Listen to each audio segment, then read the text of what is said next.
Welcome everyone to Dear Herbalist podcast titled Emotions, Energy in Motion. In herbal medicine, we have the understanding and belief that the human body is made up of three parts: the spirit, the soul, and the body. The spirit is yours as well as the Most High's, right? It is also your belief and value system. Now, the soul deals with self-perception or identity, your mind, your will, and your emotions. And your body, which holds memories, it deals with your emotional response system, which is the your emotional response system, as well as the five senses.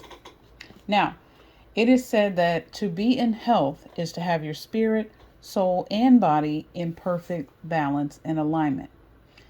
Now, why did I come up with this topic? Why do I feel like it is important to have this conversation? One of the main reasons is that oftentimes people only focus on the body without understanding the role that the mind and the spirit play in healing as well. So we as herbalists have to take in all three parts into consideration when we are out here trying to help people, get better. So the issue is, not necessarily that people have emotions, right? Anger and those type of things. It's not the fact that you have these emotions. They are natural. The issue is when they are excessive, because excessive emotions can kick off a dangerous physiological response in the body and can cause blockages, issues with your digestion, as well as cause damage to your body. So let's dive into this conversation about emotions, because I feel like this is a very important topic, often overlooked by some herbalists, maybe not all. And then I'll give you some additional books that you can read as well that I feel like will be helpful as an herbalist for you to understand the mind and how things work. There are many different schools of thought and theories on emotions and how they impact our body. So, like I said in the title, Emotions, Energy in Motion. There's a book by a medical doctor named Dr. Don Colbert, and the book is titled Deadly Emotions. If you don't have this book, go ahead and grab it because it is a very, very interesting and informative read. And his thought on it is that the mind, body, and spirit connection can either heal you or destroy you. Every herbalist, I promise, should have this book in their arsenal. Okay, it's very important. Again, it's titled Deadly Emotions by he's a medical doctor now, Don Colbert. All right. And in this book, he addresses issues such as anxiety, fear. He also says that when you feel, or what you feel emotionally, okay, becomes how you feel physically. And he talks about that connection. Another theory or school of thought in traditional Chinese medicine, they believe that emotions are interconnected with your organs. So according to traditional Chinese medicine, emotions are narrowed down to around 6, and each one corresponds with an organ in the body. So examples of that is anger is connected with the liver, fear has a seat in the kidneys, joy is connected with the heart, sadness and grief is seated with the lungs, and worry is connected to the spleen.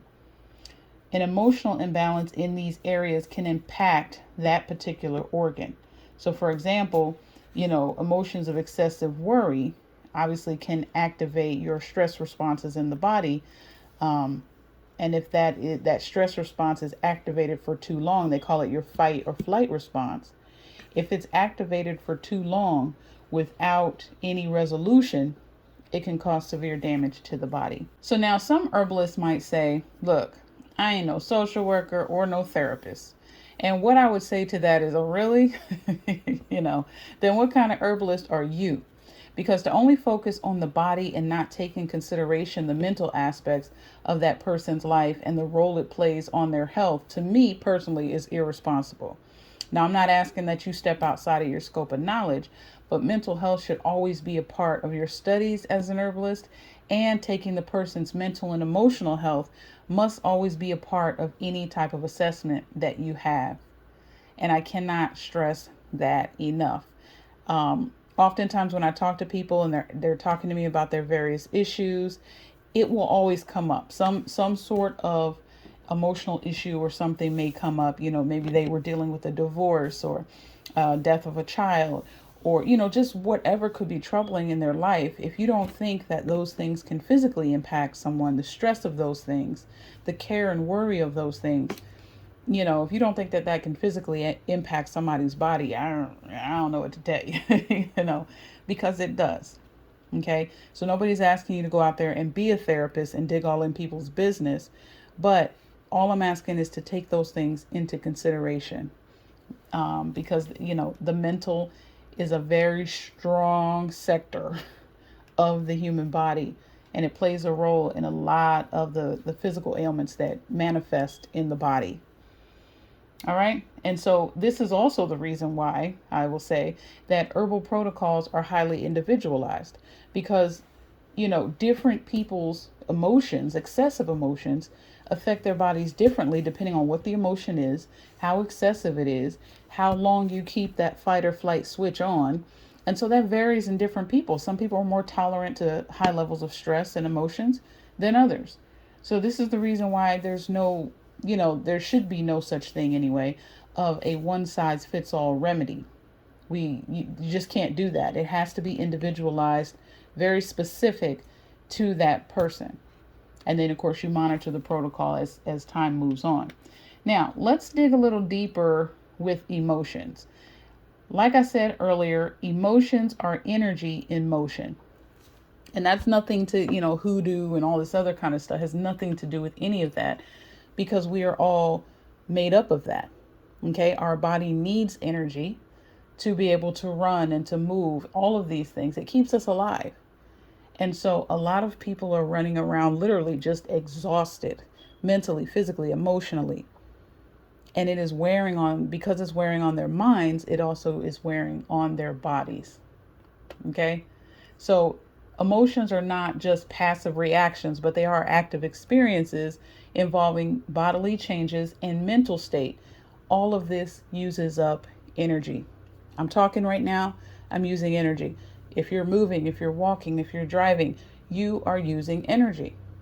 And 9 times out of 10, you're not taking the time to rest to replenish it. So you are on 100 on go time.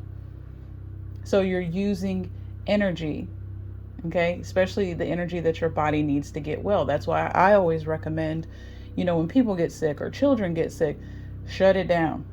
Get in the bed, get fluids for your children, no TV time, they like to be on their video games while they're in the bed. Listen, if you're not feeling well, shut it all down and allow the body to build and repair, and only use energy to build and repair that which has been broken down, and not using energy to process, the information that you're watching or whatever you're watching on the video games, or, you're sick, but you're up running around. You got to run here, you got to run there. And you're exhausting, you're wearing yourself out. Now, some people will say, well, you don't understand the situation. I got this, I got kids, I got that. And it's like, but it doesn't change the fact that you're still using energy. It doesn't change the fact that you're still running on E. It doesn't matter what the excuse is. It doesn't mean that I'm not empathetic to it, right? But at the end of the day, you're still exerting energy. And so emotions is energy. Okay, so what is energy? Everything that is in operation to keep us alive, like I said before, uses energy. So you can think of energy like electricity. So how electricity powers devices in the body. Well, it powers devices, right? In the body, energy keeps us alive. It allows us to breathe. Like I said before, move, think, feel. It's like that fuel that runs our internal system, allowing us to do everything from digesting our food to running in a marathon, right? And just as electricity flows through the wires to power a device, energy flows throughout our bodies to keep us functioning. In our body, energy is generated through a process called what? Cellular respiration. And this happens when the mitochondria, which is called the powerhouse of our cells, okay, in this process, the body breaks down sugar and other nutrients obtained from the food that we eat, combines them with oxygen, and converts them into ATP, which is adenosine triphosphate. Okay? And what that is, ATP, I'm sure you've heard of it before. This is the primary energy currency of our cells. All right? And this currency provides energy for all cellular activities and bodily functions.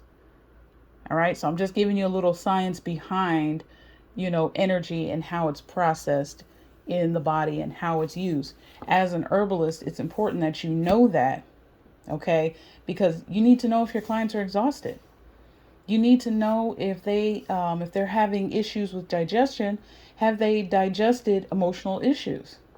Are they working with someone to kind of process those things? All of that is interconnected. You can't just focus on the human body aspect of it and just tuck away the spirit and the soul part of it. You can't do that because that's not how the body works. Even if you wanted to just separate it, our body is going to operate by the laws of nature. That's how it was designed. That's how it was created. All right. Now, like I said before, emotions spark off physiological processes in the body. And of course, all of this uses up energy. I talked about digestion and that type of stuff. Let's look at some of the physiological processes that each of the emotions can spark off, as well as the neurotransmitters involved in these responses. All right, now some of you are like, what the heck is a neurotransmitter? Don't go too far on me now. So let's get into it. Hopefully you guys are taking some notes out there. I love to learn. I get excited about learning new things. And so this aspect of it, studying the mind and emotions and how it's all connected and interconnected, and what the ancients thought about this process and about the body and all of this stuff, it was so fascinating to me. So I hope that you are equally as fascinated. Hopefully this will kick off your research. Let's look at, like I said, some of the physiological processes that each of the emotions can spark, as well as the neurotransmitters involved in these responses. Okay, and what are neurotransmitters? Neurotransmitters are chemical messengers in the brain and the nervous system that transmit signals between the nerve cells, which are called the neurons, and the other cells, such as the muscles or glands. Okay, so a message comes in your brain that wants to tell, your leg to lift up, to put down, to pump, your heart to pump, those type of things. These signals starts in your brain. They're transmitted, messages are transmitted from your brain throughout your body. Remember I told you to think about the electrical system and the wires and stuff. So your nerves or your nerve cells, look at it like your electrical wires. So messages are being transmitted through that to other cells, muscles, as well as glands. Okay. Now, they play an important part in regulating the various functions of the body, including mood, cognition, behavior, as well as the other physiological processes in the body. All right. So understand this process and these transmitters, and you will have a better idea of how these emotions impact the body. It's not heavy science mumbo jumbo, but understanding this process can help you to understand, okay, this is what the body is doing. This is what the nerves are doing. If there's signal loss for some reason, there's a blockage somewhere, you need to know that so that you can determine which plant that you would need, what plant has that exact chemical property to either unclog the pipes, as I like to call them, or kickstart a process that may have slowed down. This is the reason why you need to know these things, especially in instances of multiple sclerosis, dementia, other neurological issues. This information is very important for herbalists, especially if you are an herbalist that either researches this topic or you specialize in the brain and all that kind of stuff. And yes, I'm using that word specialize because I really, really am an advocate for that. Can't know it all, right? Let's try to specialize if we can, if it is the will of the Most High. Let's start with fear. Fear, my mom always says fear is false evidence appearing real, right? Fear in and of itself is a natural response. If you're walking down the street and you see a 900-pound lion galloping towards you, quite naturally you're going to be afraid, you know. And what that does is that activates your body's fight or flight response. The body is basically preparing you to either square up with the lion or to pack up your stuff and get up and take off running. Okay, so it focuses all its energies into making sure that you are either prepared to stay and fight it, you're strong enough to do it, or that you have the energy and the strength to run away from it. This process involves the release of stress hormones like adrenaline and cortisol. Fear can cause an increased heart rate, rapid breathing, tense muscles, heightened, alertness. Okay. All of these things happen to prepare the body to react to whatever the threat could be. Like I said, it could be the lion, right? Get this. Okay. And this really blew my mind. Fear is said to trigger more than 1,400 known physical and chemical stress reactions and activates more than 30 different hormones and neurotransmitters. That's crazy. And in the Bible, it has, hundreds of scriptures where it talks about not fear not. So if you look at that and then you get this information here that it is said to trigger more than 1,400 known physical and chemical stress reactions. That's just what's known. Imagine what we don't know, right? So again, the standard fear of a lion or something running up on you, that's different than excessive fear. Okay, where you are constantly afraid. That means that fight or flight response switch is flipped on and your body is constantly doing the same process, okay? Because it thinks, okay, she is in a situation where she needs to fight or she needs to run. So we're going to have to speed her heart rate up. So we're going to have to, add more blood to the muscles. Okay, we're going to have to make her, senses heightened. So essentially by doing that, especially keeping your heart rate increased over a long period of time, it could be dangerous and it can cause damage.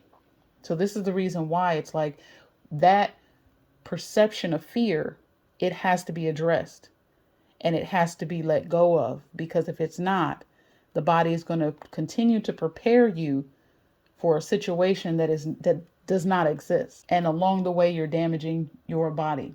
Okay. Now, the neurotransmitters that are involved in the, I was going to say spirit of fear, because that's what I believe that it is. Fear is adrenaline, okay, norepinephrine, and dopamine. These are the neurotransmitters that are involved in the process when you experience fear, or excessive fear, as I should say. Another one is anger. Okay. Now, again, it's normal to get angry. I'm sure somebody has made you mad, ticked you off. It is normal to get angry. All right. But intense anger, this can also activate the body's fight or flight response. All right. Which can lead to elevated levels of adrenaline and cortisol, which of course can increase your blood pressure, your heart rate, tense up your muscles. All right. But chronic anger, which means happening over a period of time, has also been linked to cardiovascular, which is your heart system, as well as the weakening of your immune system. All right. And the neurotransmitters involved with that are adrenaline, noradrenaline, serotonin, and dopamine. All right, let's look at worry, another emotion. Excessive worry, all right, everything that I'm saying, all of these different emotions, I'm talking about from an excessive standpoint. Excessive worry can lead, again, of prolonged, you're starting to see a pattern here, right? Your body is like, something is wrong. And so it keeps that response on. The result of it, okay, if it's a long-term elevation of worry, all right, it can also elevate your stress hormone, and you do not want that. You'll run into headaches, digestive issues, okay, as well as difficulty concentrating.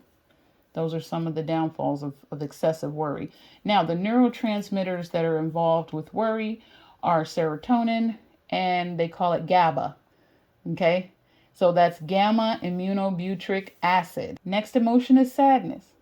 Sadness obviously is a natural thing, but prolonged sadness or depression can affect the body's stress response, as well as neurotransmitter levels, which can lead to changes in your appetite, how you sleep, feelings of fatigue, a weakened immune system, And these are also linked to heart issues as well.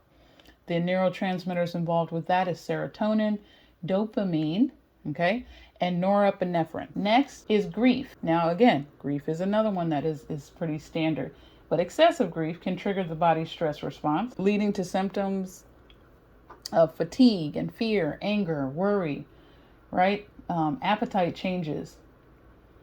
And the neurotransmitters involved with that are serotonin, dopamine, and norepinephrine. So, how do we get from, because we always talk about the impact of the mind on the body. So how do we get from an excess, this period of excessive emotions to developing, or what I call building, disease, right? Because we should know by now, a lot of people don't, but disease is not something that just happens out of nowhere. I'll say that again.